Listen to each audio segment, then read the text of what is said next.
Bandel church বাইরে থেকে দেখা যাচ্ছে। এটা প্রেয়ার হল। প্রেয়ার হলে কোনো স্পেশাল অনুষ্ঠান হচ্ছিল, সেই জন্য সেই সময়টা বন্ধ ছিল, আমরা তখন ঢুকতে পারিনি, বাইরে থেকে তোলা হয়েছে কিছুটা। আর তাছাড়া প্রেয়ার হলে ছবি তোলা মানা। ব্যান্ডেল চার্চে ঢুকছি। এর আগে একবার এসেছিলাম, তখন বন্ধ ছিল। এর আসল নাম হচ্ছে the basilica of the Holi রোজারি। এটির পশ্চিমবঙ্গ তথা ভারতের অন্যতম প্রাচীন এবং ঐতিহাসিক খ্রিস্টান গির্জা। এই গির্জাটি হুগলি জেলার ব্যান্ডেলে হুগলি নদীর তীরে অবস্থিত। আর এটি পর্তুগিজ স্থাপত্য ঐতিহ্যের এক অনন্য নিদর্শন। 1599 সালে পর্তুগিজরা প্রথমে গির্জাটি তৈরি করেছিল। পরবর্তীকালে 1632 সালে মুঘলদের হুগলি আক্রমণের সময় পুরনো গির্জাটা পুড়িয়ে দেওয়া হয়েছিল। 1660 থেকে 1661 সালের দিকে গোমেজ ডি সোটো নামক এক পর্তুগিজ ব্যবসায়ী এটাই আবার তৈরি করেন। পুরনো গির্জার এই ঐতিহাসিক ভিত্তি প্রস্তরটি এখনও চার্চের মাঠের পূর্ব দিকের গেটে দেখতে পাওয়া যায়। কাঁঠাল হয়েছে। 1988 সালের 25শে নভেম্বর পোপ জন পল সেকেন্ড এই ঐতিহাসিক চার্চটিকে ব্যাসিলিকা হিসেবে ঘোষণা করেন।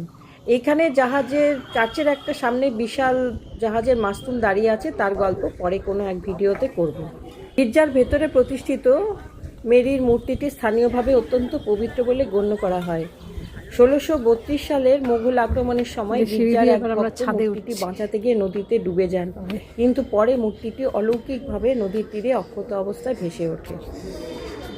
গির্জার ছাদ থেকে দেখুন পুরো শহরটাকে কি সুন্দর দেখা যাচ্ছে। ওখান থেকে একটা ব্রিজও দেখা যাচ্ছে। অনেকেই হয়তো জানেন ওই ব্রিজটা যেটা দেখা যাচ্ছে ওটা কি ব্রিজ, কমেন্ট বক্সে জানালে ভালো লাগবে, আমি তাহলে অবগত হতে পারবো ওটা কি ব্রিজ।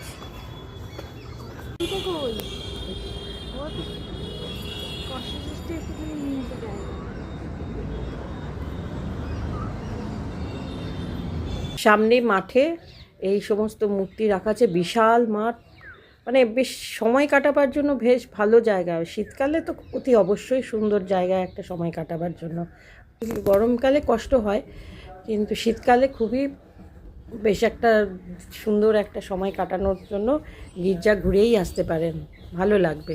কি সুন্দর কৃষ্ণচূড়া গাছ ফুল ফুটেছে, মা মেরির ছবি, কি সুন্দর সাদা হয়ে আছে। কোথায় কৃষ্ণচূড়া? কৃষ্ণচূড়া কি সুন্দর রঙের ডালি মেলে তুলে ধরেছে।